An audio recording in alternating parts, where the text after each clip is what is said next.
আসসালামু আলাইকুম। আমি মাহদি হাসান, বাংলাদেশ। আমি দিল্লি এয়ারপোর্ট থেকে বলছি। আমার সাথে যেসব ঘটনা হয়েছে এটা আমি বাংলাদেশে এসে প্রেস কনফারেন্স করে হয়তো আমাকে বলতে হবে, বাট আমি জানি না। আমার সাথে অনেকগুলো অকারেন্স হয়েছে এখানে। আমাকে প্রায় 40 মিনিটের মতো আমাকে পুলিশ কাস্টডিতে আটকে রাখা হয়েছিল। আমাকে খুবই বাজে আমার সাথে অ্যাপ্রোচ করা হয়েছে এবং তারা আমাকে জেলে দিতে চেয়েছিল। আই ডোন্ট নো আমি কী করেছি। এবং আমি বারবার বলেছিলাম যে if I do any kind of illegal work, আমার দেশের সাথে কন্ট্যাক্ট করেন, এম্বাসির সাথে কথা বলেন, আমার কান্ট্রি গভর্নমেন্টের সাথে কথা বলেন, বাট কেউ কিচ্ছু শোনে নাই। তারা আমার সাথে খুবই বাজে আচরণ করেছে।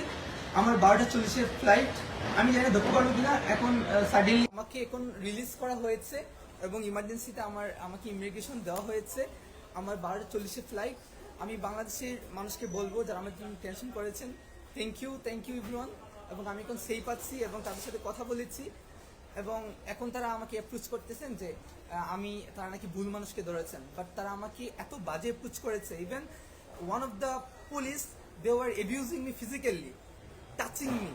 সো এগুলো আমি বাংলাদেশে এসে বলবো একজন ইন্টারন্যাশনাল প্যাসেঞ্জার কীভাবে করা উচিত কিনা।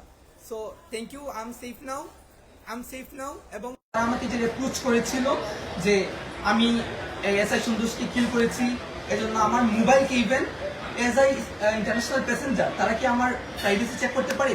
তারা ফোর্স করে তারা আমার ফোনকে আনলক করেছিল। আনলক করে আমার ফোন তারা চেক করেছে। And I will take action after coming to my country, ইনশাআল্লাহ। এখন আমি দিল্লি এয়ারপোর্টে আছি। তারা ইমার্জেন্সি হচ্ছে, আমি জানি না কি হয়েছে। হয়তো আমার দেশ আমাকে সহযোগিতা করেছে, আমাকে তারা ইমিগ্রেশন করিয়েছে এবং বলেছে আমার জন্য ফ্লাইট ওয়েট করছে। তো আমি গেলে পর তারা কি করবে। তো থ্যাংক ইউ বাংলাদেশ। এবং আমার এডমিনদেরকে বলবো প্লিজ এটা কি ডাউনলোড করে যেন আমরা রাখি, কারণ আমি জানি না আমার সাথে কি হতে চলেছে।